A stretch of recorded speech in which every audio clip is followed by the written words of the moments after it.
Hello and welcome to Narayana IAS. I am Pratik, your faculty for daily news analysis. Friends, let's start today's DNA session with a wonderful motivational quote. You need motivation because UPSC is a marathon. It's not a 100-meter race, it's a marathon.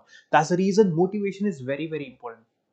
But here you need to understand that internal motivation is more important than external motivation. This is your external motivation, right? Now, external motivation will only help you 10%. The rest 90% has to be internal motivation. You need to find your own purpose, own reason why you want to ace this civil services examination, right? So, what is today's motivation quote? It's hard to beat a person who never ever gives up. The essence is the successful people never ever give up, right? You have one attempt, two attempts. Make sure that you are not losing hope. In case you switch to another profession, make sure that you're not giving up. So always have this unflinching devotion, dedication to the cause that you're preparing for, and make sure that you never ever give up. Maybe your day-to-day target that you have, right? Or maybe your fortnightly target, monthly target. Make sure that you complete the target and again have this unflinching dedication that never ever give up. On this note, let's start today's topics of the day. So these are the four topics that we shall be discussing in today's DNA session. The first topic is taken from Hindu page number 6.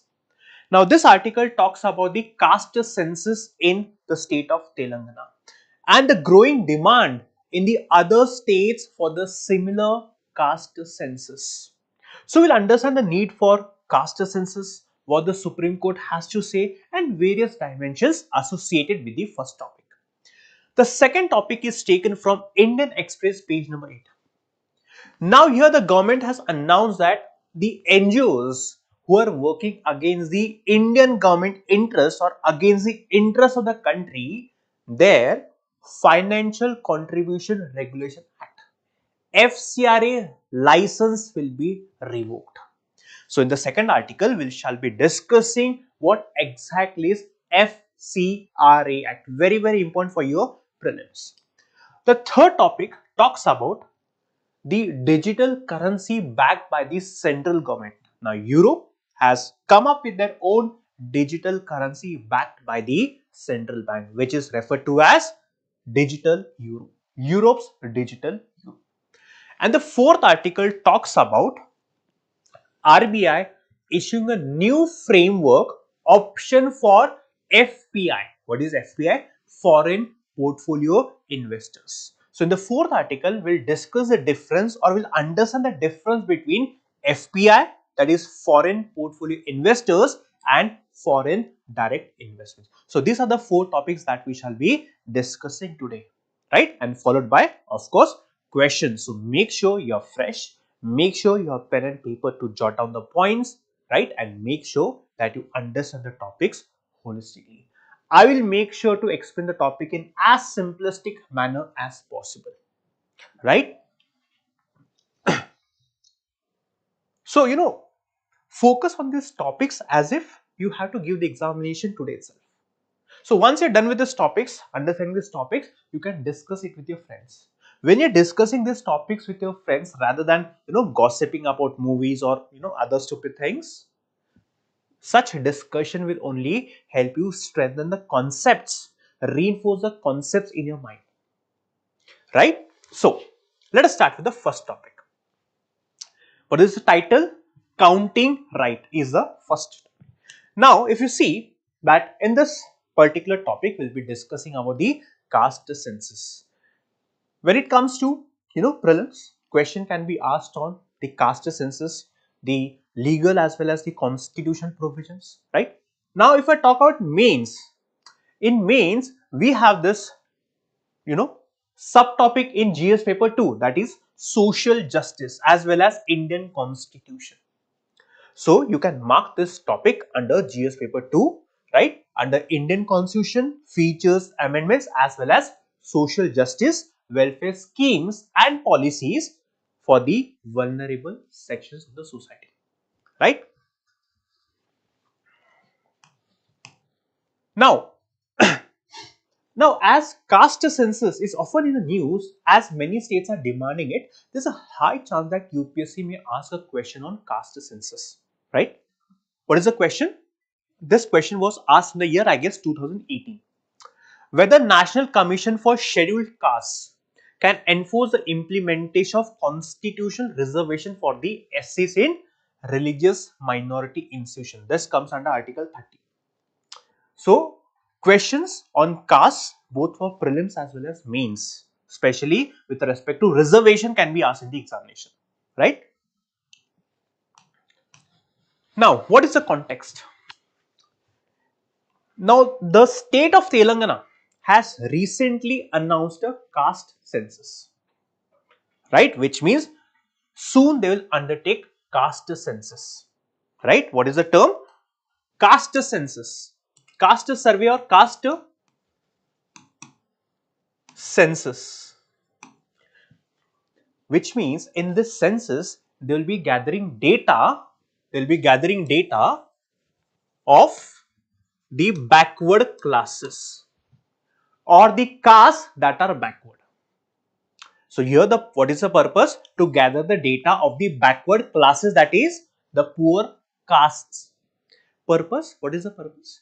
The purpose is to identify the backward classes and give them reservation.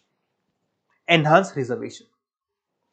This is what the Congress government in Telangana had promised during the election. Now they have to implement it, right? But such caste census or demand for caste census is growing in almost every state now. There's a growing demand for caste census in our country. But can the states give reservation more than 50%? Why? Because the Supreme Court had said that reservation cannot exceed 50%. Right? So, can the states surpass this judicial interpretation? Let us see. In case you have not understood the context, don't worry at all. In the next few slides, we'll understand every topic or every dimension of this topic one by one in flow, in proper order, proper flow, so that you understand everything. The context is the state of Telangana will be holding a caste census. First and foremost, what is caste census? This is what we need to understand. See, caste census is also referred to as socio-economic caste census. So, caste census or socio-economic caste census, one and the same, right? Now, in this socio-economic caste census, data about the social and economic conditions is gathered, right? Which means the people who are living in rural as well as urban India. So the data regarding the social and economic conditions of the people living in rural and urban India, this data is gathered. This is what we understand by the term socio-economic caste census, right?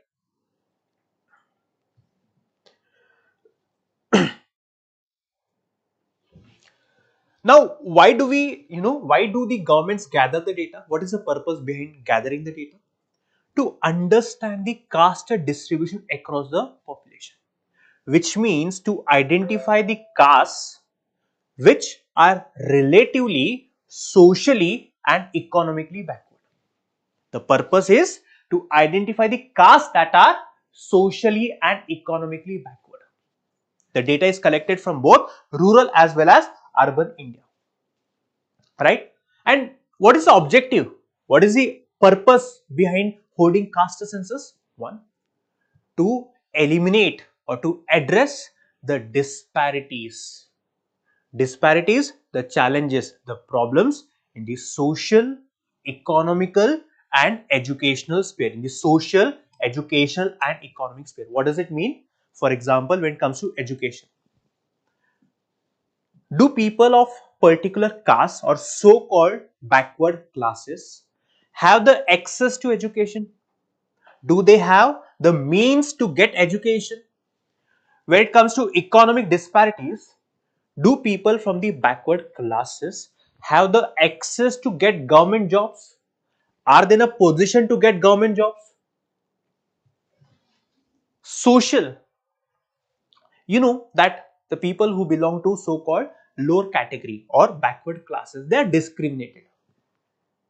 So to eliminate, which means to make sure that the people who are suffering from social, economic and educational disparities or problems, the government will help these people so that these people or the people belonging to backward classes can get a chance to seek education as well as get a chance to find meaningful employment. This is the purpose. Here the government wants to identify the most backward classes or most backward castes and help them. How? By giving reservation. Simple. I hope you understood what is caste-based census, the definition and the objective of caste census. Now, if I talk about the historical background, see, post-independence after 1947, we have census after every 10 years, right? Now, in every census that we had in India post-independence, the data of the scheduled castes and scheduled tribes was taken. SCs and STs. In every census, the data on SCs and STs was gathered, but the data of other backward classes was not taken. Which means only the castes who come under the scheduled castes and scheduled tribes, the data was gathered, but the data about other castes or backward classes was not taken. This I am talking about India post independence. Now, before independence until 1931, up to 1931, we gather the data of each and every caste. This is up to 1931. We gathered the data of each and every caste. Now, in the census of 1941, we gathered the data of each and every caste, right? But did not publish it. So here the data was gathered but was not published. Now in India post 1947, for the first time, caste census, which means data of other castes, was also carried out in the year 2011. In the year 2011, for the first time after independence, caste census was undertaken, which means information or data about other castes was also gathered. This is the historical background, right? Now,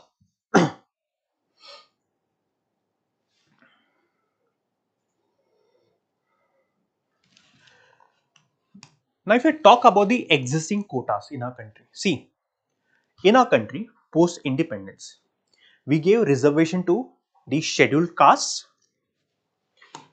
After 1947, we gave reservation to the scheduled castes and scheduled tribes. Then in the 1980s, we also gave reservation to OBCs, which means as of now, we give reservation to the scheduled castes, scheduled tribes and other backward classes. Now, the Supreme Court in the year 1992, in the famous landmark judgment, Indira Sahni, it's Sahani, not Indira Gandhi, right? Indira Sahni judgment of 1992. What the Supreme Court said? That the states, the central government, state government are free to give reservation to any caste they feel are most deserving. But the reservation cannot exceed 50%. What does it mean? That, for example, in our country, the SCs get 15% reservation, the STs get 7.5% reservation, and the OBCs get 27% reservation. What is the total? So if you add, it is 49.5%. The reservation cannot exceed 50%. This is what the Supreme Court said in the year 1992 in the famous Indira Sani judgment, right? However, despite the Supreme Court judgment, few states like Tamil Nadu, Haryana, Chhattisgarh, the reservation that they gave to other castes in these states exceeded 50%. Now, for example, political party like Congress, they said in their political manifesto, in especially Maharashtra, they said that we are going to break this 50% barrier, which means we want to give reservation more than 50%. The time has come, or there's a debate surrounding the 50% cap, whether the 50% cap should remain or should be diluted, should be revoked. I hope you understood the current reservation system. Now, what is the difference between population census and the caste census? See, SCCC or CC is one and the same. Caste census or socio-economic caste census is one and the same. What is the purpose of population census? To get the entire picture of the population. What does it mean? For example, to understand the demographic pattern. For example, literacy rate, sex ratio, housing conditions, age distribution, etc. Based on the population census, the government will understand which region of a country is backward and which region is developing or developed. Based on the population census, the government will understand the migration pattern, the urbanization level, right? So the entire picture of population is understood. When it comes to socio-economic caste census or caste census, the purpose is to understand the beneficiaries. Now the government gives subsidies, right? The government, gives free ration, free food, free education. So which category of people or which castes are eligible under the government benefits? That is the reason we undertake caste census. The purpose is to understand or to identify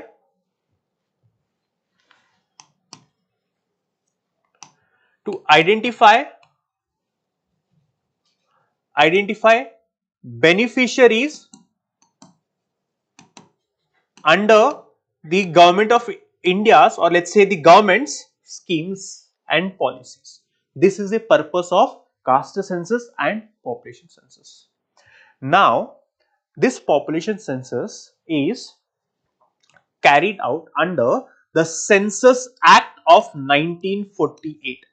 Census Act of 1948. Under the Registrar General of India, who is a senior IAS officer, right? And this data is very, very confidential, which means this information cannot be accessed by public or even for that matter the government departments. It's confidential, people cannot access it. But when it comes to caste census, when it comes to confidentiality, this data, this SC data can be accessed by the government departments, right? So this is the difference between population census and the caste census. Now, if I talk about the socio-economic caste census or caste census of 2011, as I told you, post-independence SCCC, this census was the first caste-based census, which means data regarding other castes other than the SCs and STs was also carried. And this was, initiated in the year 2011. The Rural Ministry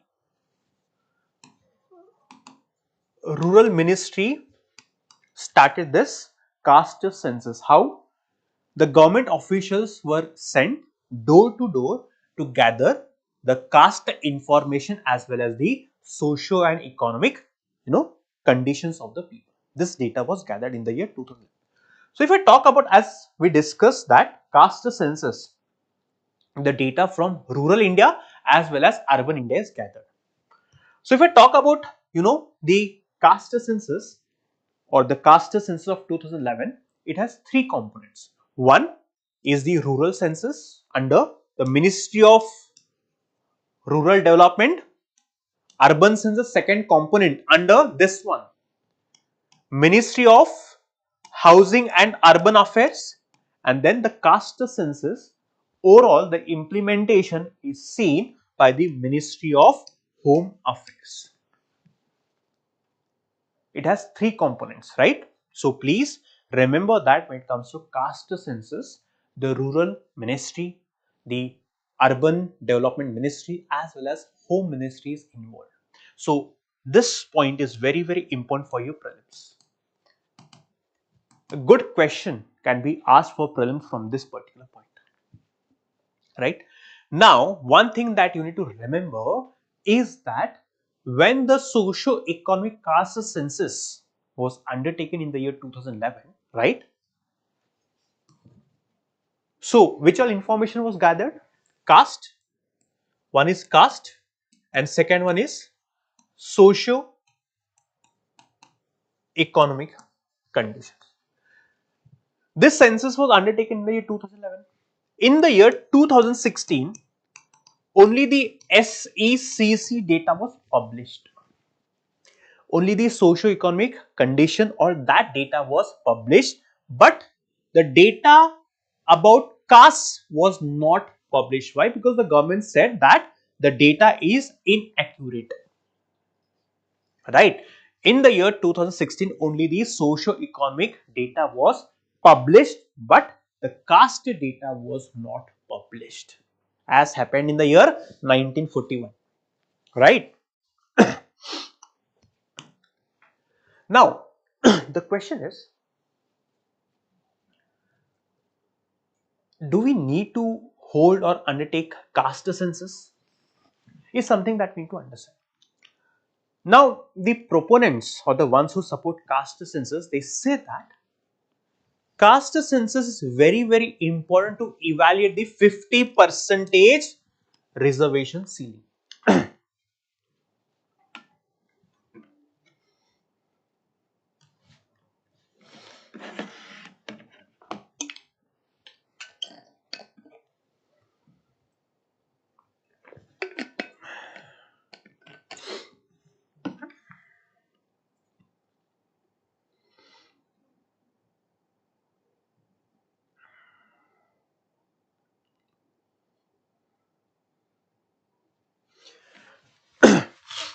Now, we discussed the fact that in the year 1992, the Supreme Court said that reservation beyond 50% is unconstitutional. But is this judgment of Supreme Court in the year 1992, was it backed by logic, rational, or was it arbitrary? The experts say that only once we undertake a caste census, we can evaluate the Supreme Court judgment of 1992. As of now, we cannot. Why? Because we do not have data. Only once we have data, we can evaluate the Supreme Court judgment of, 1992. Whether this 50% barrier should be removed or should be allowed to continue.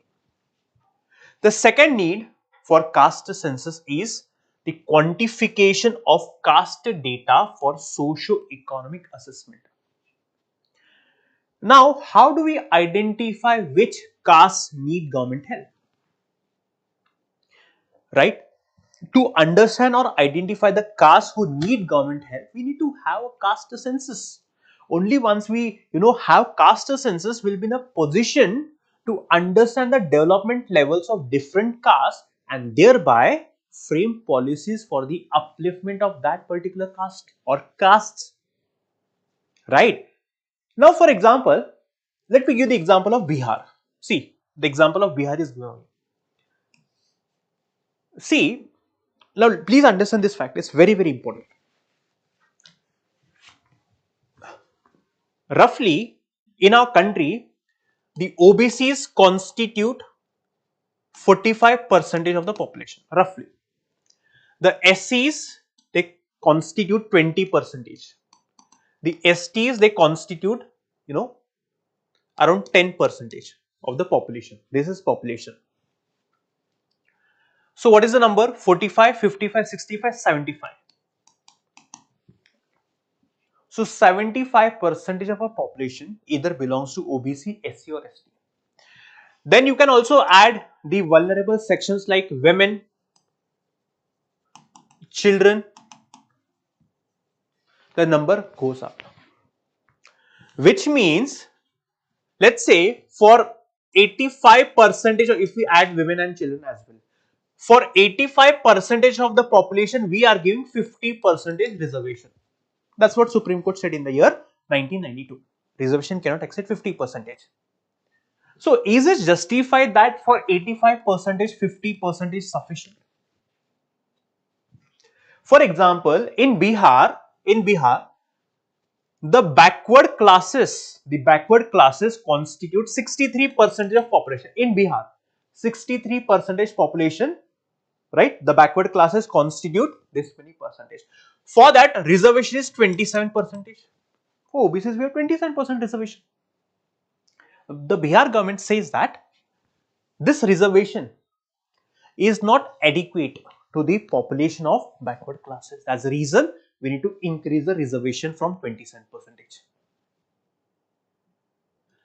How do we identify this 63% population, or how do we identify the people who really need or really are in need of government help? We can understand only once we undertake caste census. That's the reason quantification of caste data is very, very important. The third one is to promote inclusive growth. What is inclusive growth? See, India is the third or fourth richest country in the world. I am talking about world. Going by the GDP numbers. But is India really a rich country? Going by the GDP numbers, yes.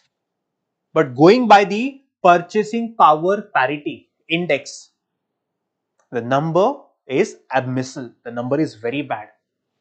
The purchasing power capacity of people on an average is poor. You can, find the data from internet. So if you see that there's a stark inequality in our country.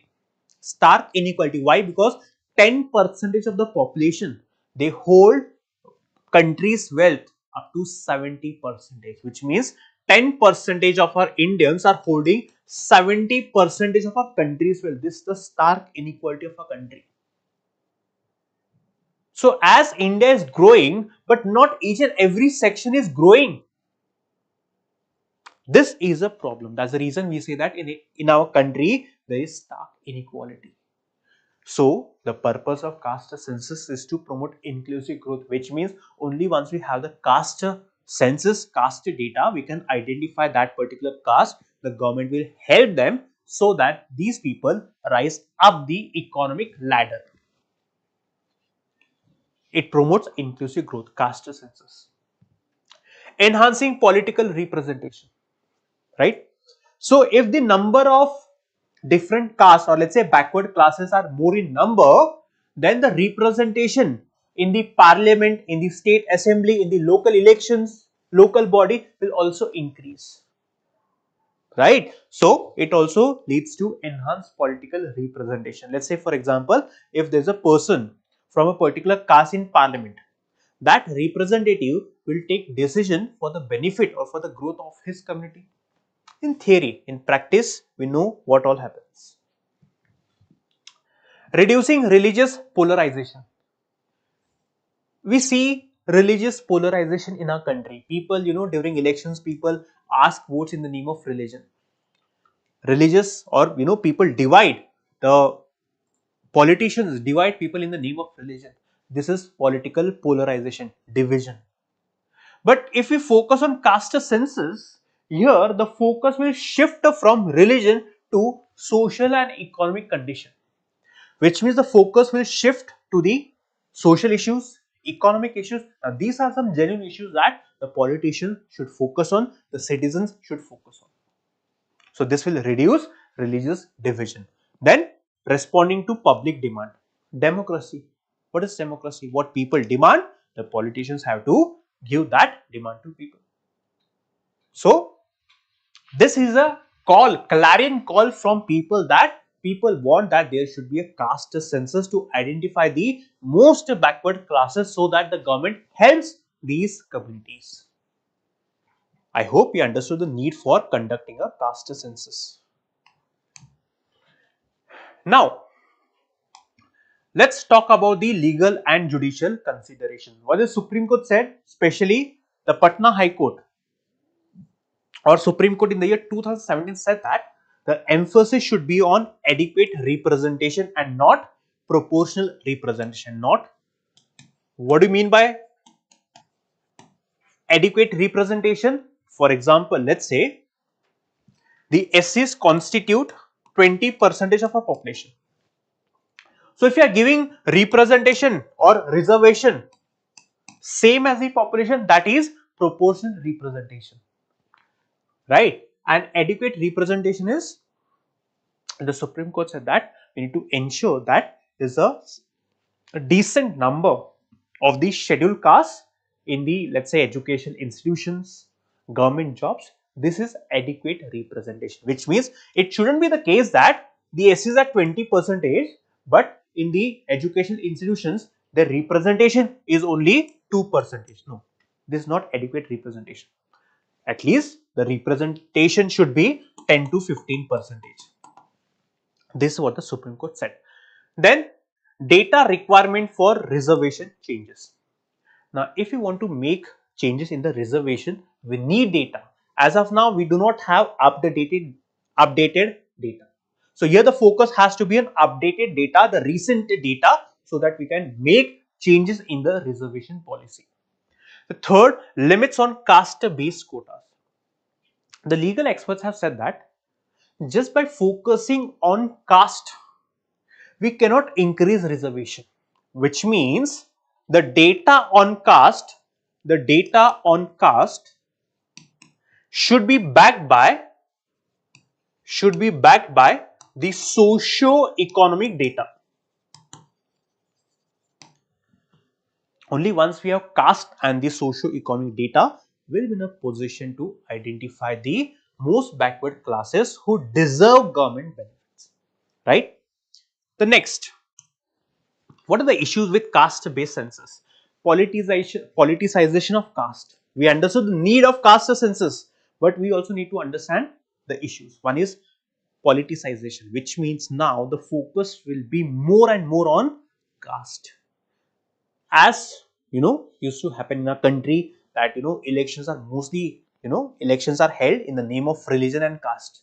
Now the focus will be more and more on caste. What is the issue? The issue is that caste based politics will dictate Indian politics. This is happening even now, or post independence. This is what we see in our country, but the caste consciousness will increase further if we have caste census, as well as we can also have caste based violence, because every caste will start demanding reservation based on the data. Maybe they can back the demand with justification as well as without justification. Of course, the government will decide, but there will be a demand from every community. They'll ask the government to give us reservation.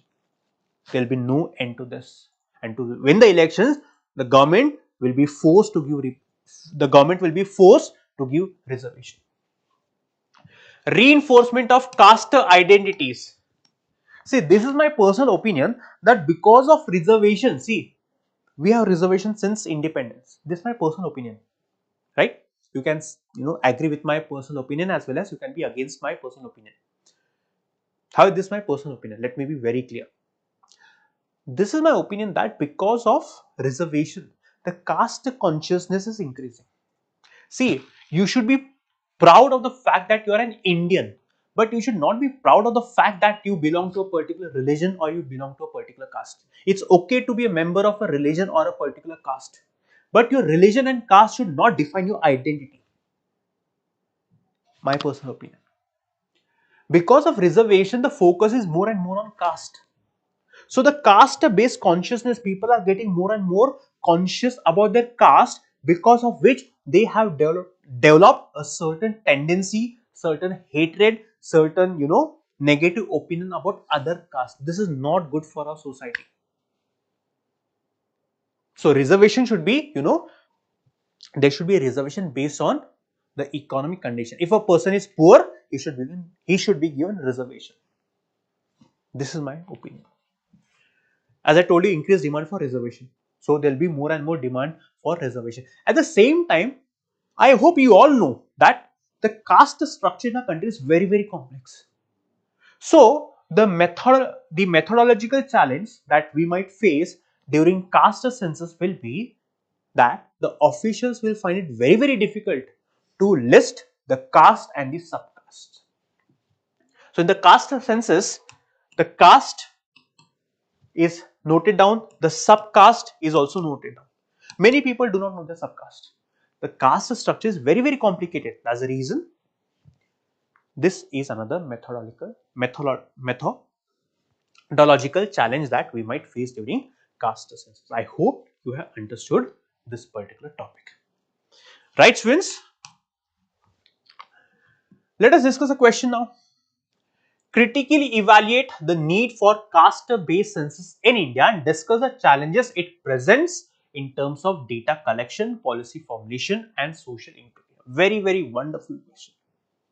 So again, if you understand the question, I'm pretty sure you'll be in a position to write the answer. I request you to write the answer based on your understanding. Post it, then you can, note down the answer from the DNA notes.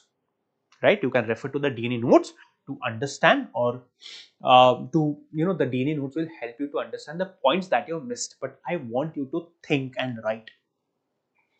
So I'll just give a framework of how to write an answer. In the introduction, mention about the caste-based service in our country, the historical background before independence as well as after independence, and the growing demand of caste census in our country. The next, need for caste-based census. Why is it that the people of a country are demanding caste census?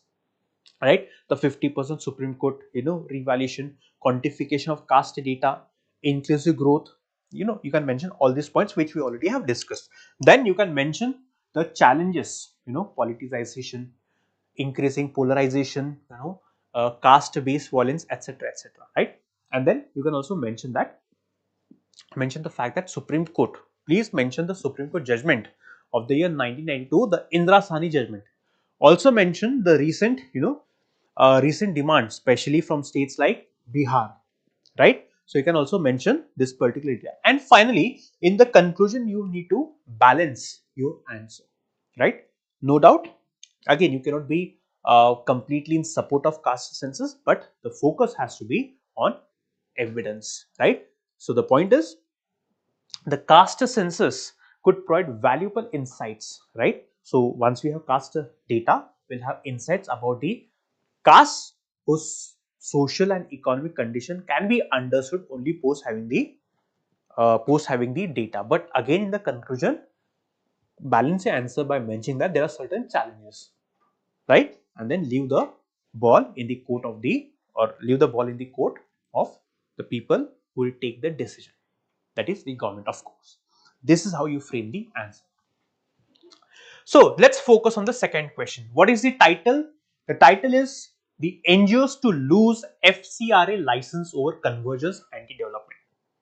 So in this article, understand the Foreign Contribution Regulation Act. Again, this is a part of governance under GS paper 2. Important aspects of governance, transparency and accountability, followed by the role of NGOs and self-help groups. So a question was asked on FCRA, right, in the year, I guess, 2021, right? So you need to know what is FCRA. What is the context?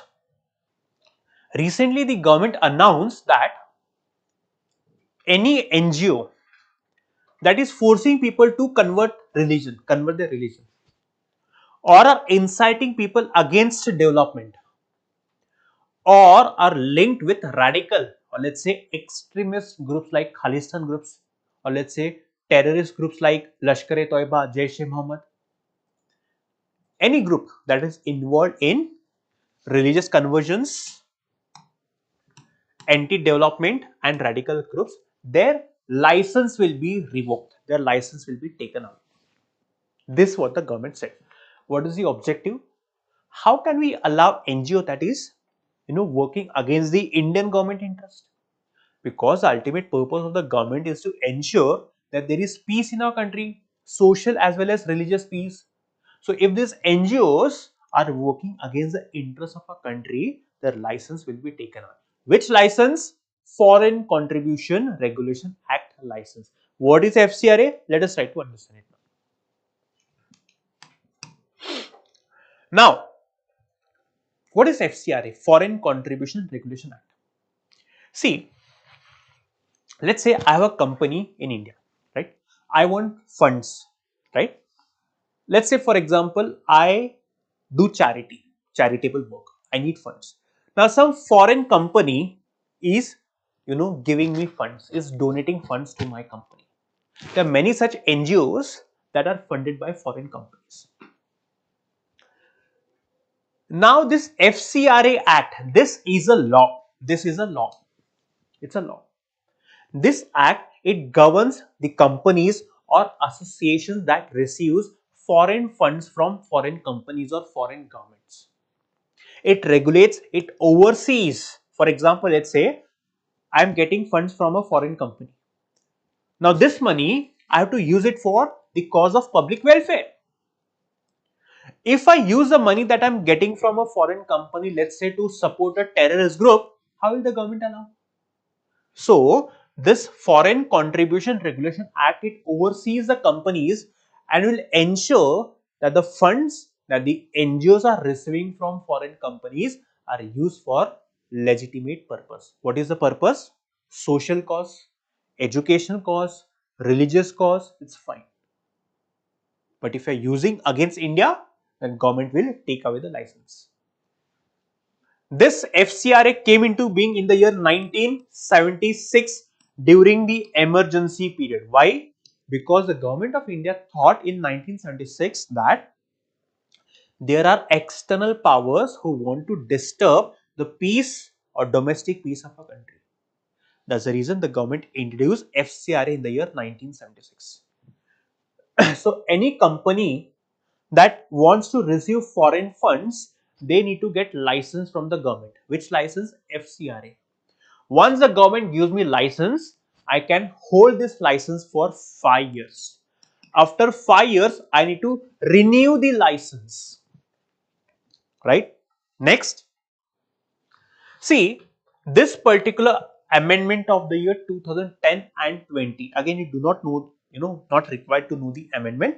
All you need to know that this amendment of 10, 20 and 22 was meant to strengthen this particular law. For example, if I talk about the rules of 2022, it expanded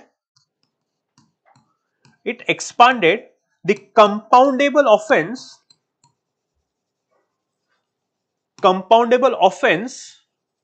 from 7 to 12. What do you mean by compoundable offense? Compoundable offense is an offense which can be resolved through an agreement. Right? For example, let's say A and B. Right? Now this person A, he slaps person B. This person B files a complaint against A in the court.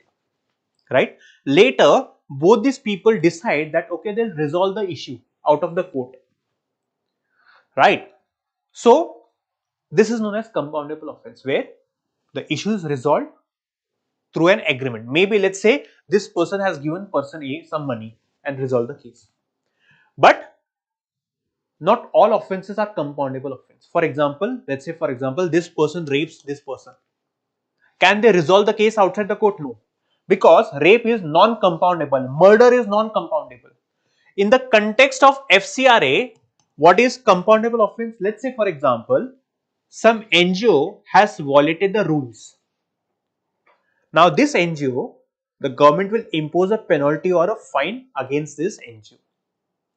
This NGO can resolve the case with the government by paying a fine or by paying a penalty amount, that's it. If the government agrees, then the government will resolve the case. This is known as compoundable offence. Now, the offences, the number of offences under FCRA was increased from 7 to 12. You do not need to remember the offences for your examination. I hope you understand the purpose of FCRA. Now, why do we need FCRA? One, to uphold national interest and security. How can we allow a foreign company who is based in India and getting funds from the foreign company to work against our country? That does not align with the values of our country. So, to uphold the national interest or security of a country, we need this law. Second, regulation of foreign funding. To make sure, for example, let's say a foreign company is operating in India, they are getting funds from foreign company, and this company is inciting the people, right, or making the people, forcing the people, let's say, to raise protest or have protest against the government. They cannot incite people to protest against the government. See, the government is allowing NGO. Why? For social cause, for social welfare. Again, there are many complexities, but the point is the government is allowing the NGOs to operate for social welfare, for social cause, religious cause, charitable cause, education cause. So there has to be transparency. The government should know the funds that the NGOs are getting, for what purpose they are spending the money. Third, preventing money laundering and unlawful activities. What is money laundering? To convert black into white.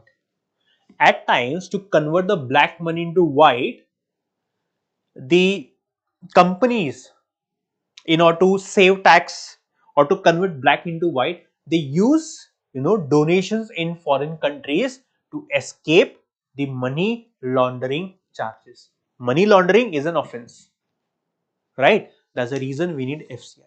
And ensuring FCRA, we need to ensure legitimate purpose, that the funds that the companies are receiving from foreign companies are used for genuine cause, social cause, education, environment, religious cause. A religious cause doesn't mean to convert people into another religion. You can promote your religion, that's fine. So, the funds should be used only for genuine cause, right? So, I hope you understood the second topic. Let us discuss a question. Now, please read the question and try to, mention the answer in the comment box. However, okay, let's read the question. The Act mandates NGOs to open a designated bank account in the State Bank of India. Yes, I did not discuss this particular point. Now, again, in question, in the examination, you come across statements, right, which maybe you might not have read or may not know. So, such surprises is again very, very important in the examination. So, the first statement, to open a designated bank account in the State Bank of India. Yes, only the State Bank of India people can open. The NGOs have to open an account only the State Bank of India. One. Second, are allowed to utilize foreign funds for any political activity. No. How can they allow for any political activity? So, this one is incorrect, which means option E is the correct answer. You can read the explanation in the DNA notes as well.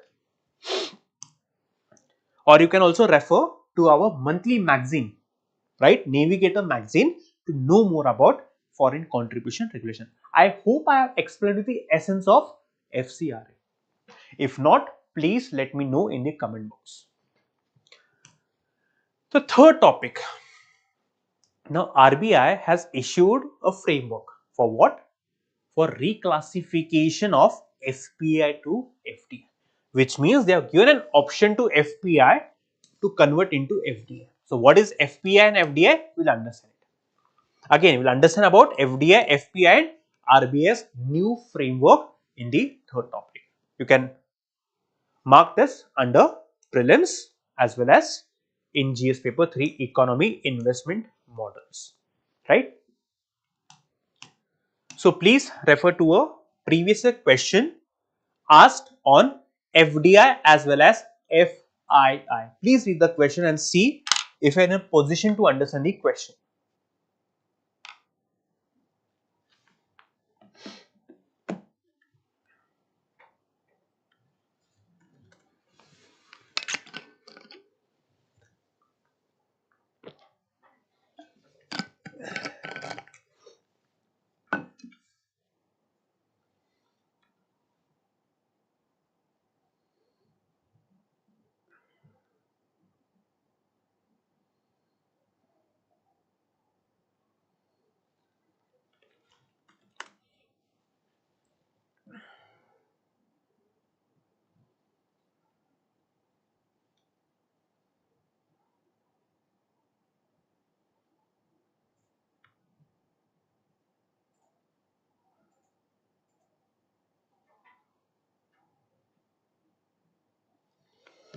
Okay.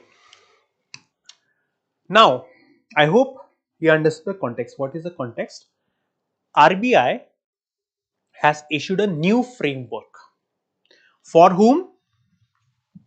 For the foreign portfolio investors, that they can reclassify their investments under FDI.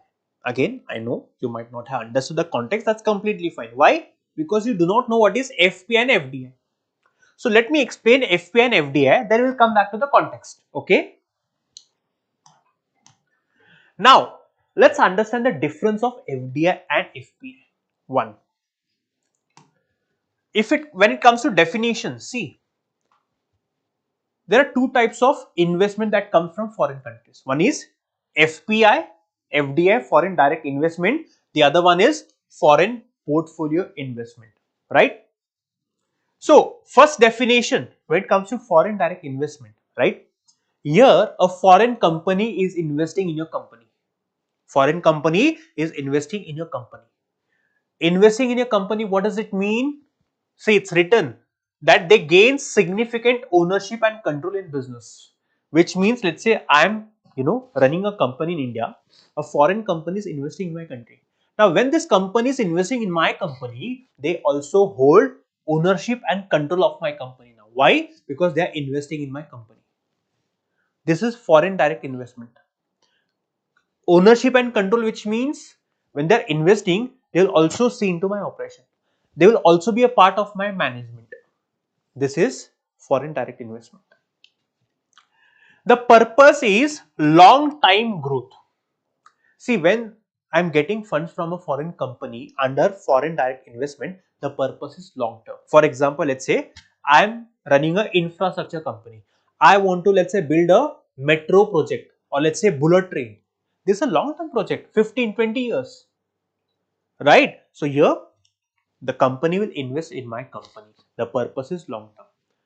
What is the common form? For example, the company who is investing in my company, let's say I'm running a factory, they can also own my factory. They can also, acquire my factory. They can acquire my company as well. So let's say, for example, if they own more than 50% stakes in my company, they become the owners. Why? Because they're holding more than 50%, right? Which means, and under FDI, the essence of FDI is the company who's investing in another company, they also have ownership and control over the company they are investing in. This is foreign direct investment. What is FPI? See, in FPI, the companies are investing in stocks and bonds. For example, I am running my company. My company has issued, let's say, stocks. Now, the company is investing in my stocks or let's say bonds. The purpose here is long term. Under FDI, the purpose here is short term, which means they invest in my company, and when the stocks increase, they sell it and run back, remove the money. This is one. As I told you, the common form is they invest in stocks and bonds. For example, let's say I have my company. Now, let's say I want to, get money from public, what I do? I issue shares of my company. So if people like the idea of my company, they will buy the shares, and as more and more people buy the shares, the cost of share will increase. And here, as I told you in foreign direct investment, substantial ownership and control is the most important essence. Here, no, here there is no question of ownership or control, not at all. You buy the stocks or let's say bonds and you can sell it any point of time. Next, see, under foreign direct investment, when a company is investing so heavily, that leads to, job creation. More and more people will get jobs, technology transfer, as well as it also leads to economic development. When it comes to foreign, this is FDI and this is FPI. This is job creation. This is liquidity. The volatility is very high. So some companies buying stocks of a company today and after 5 days they can also sell it. So a company has bought shares of my company worth 1000 crore. Now they're selling it after 5 days. All this 1000 crore is gone. Regulation, when it comes to FDI, there are two routes. One is automatic route, the other one is government route. Under automatic route, the company can directly invest in my company. Let's say under automatic route. Under the government route, prior approval of the government is required. Let's say, for example, I am running a business in, let's say, electricity or let's say nuclear energy. Now, if a company is investing in my company, the government, because nuclear is a very critical sector. So, here the company would require government's approval before investing in my company. And when it comes to FPI, it is regulated by Security Exchange Board of India. Very, very, very important, right? So,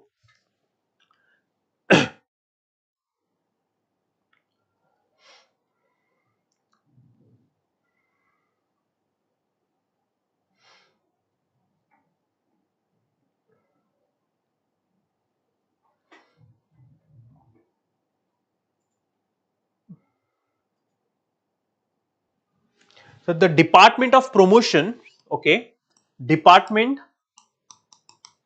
of Promotion of Industry and Internal Trade.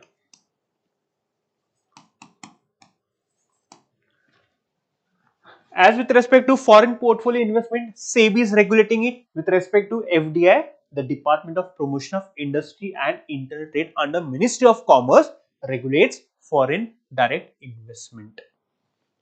Right? When it comes to investment limit, there is no limit. They can buy, let's say, 60% of the company, 70, 80, there is no limit. But here, it is very, very important to remember, very, very important differentiation, that under foreign portfolio investment, a company can, control or let's say buy shares less than 10%. Let's say, for example, if my company is worth 100 crores, then the foreign company or foreign portfolio investor can buy shares less than 10%, that is less than 10 crore.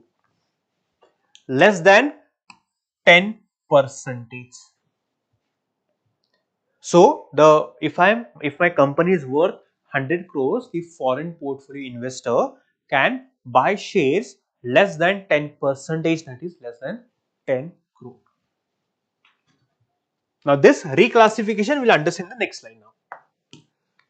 Now, ownership limit. Now, what is the RBI's new framework context? RBI said that to the FPI, that if you want, let's say for example, as I told you, with FPI, the investment has to be less than 10%. So, if the investment has to exceed more than 10%, then RBI said to FPI that will give two options. One option is your investment will be reclassified under FDI, or you sell the remaining shares. Sell shares within 5 days. So let's say my company is worth 100 crores, right? A company has invested, let's say 9 crores, but now the company has increased it more than 10%, that is 15 crores, let's say 15%. Now the government will tell this FPI to either reclassify as foreign direct investment or sell 5% shares, that is bring down your investment to 10 crore. This is very, very important. Company agreement. Now here, before the government allows this FPI, two options, the government will also take my permission. Company agreement. I should also agree that this company wants to, buy, or let's say buy stakes more than 10%. I should also be in agreement. Only if I allow, the government will allow that FPI to reclassify under FDI or sell the remaining shares in 5 days. Right? And in the restricted sector, like for example, let's say defense, nuclear energy, the government will decide, which means only based on the government's approval or government's decision, the FPI can increase the stock, or let's say increase the investment share to more than 10% in the restricted sector like defense and let's say nuclear energy. This is RBI's new framework. But the most important point was to understand the difference between FPI and FDI. I hope you understand. Now let's discuss a question.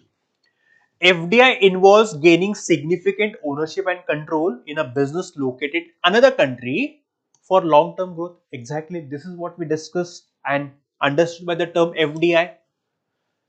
FPI refers to investment in physical assets like factories and no, this is incorrect. FPI is involved in buying stocks and bonds. Third, FDI is regulated by DP, IIT and RBI. Very true. And FPI can hold up to 10% of an Indian company's paid up equity. Yes, FPI can hold up to 10% of the company's worth.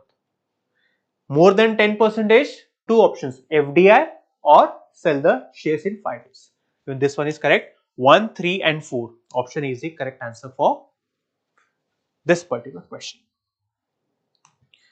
Now let us discuss the last question. So in this article, understand what is digital euro, right? And also central bank digital currency. Important for prelims, right? Now, so what is this digital euro or central bank digital currency, CBDC? A question was asked on digital single market strategy seen in the news refers to which of the following organization. Similarly, a question can be asked on central bank digital currency. Central bank digital currency. A one-liner simple question can be asked. Now, what exactly is this topic? Let us understand.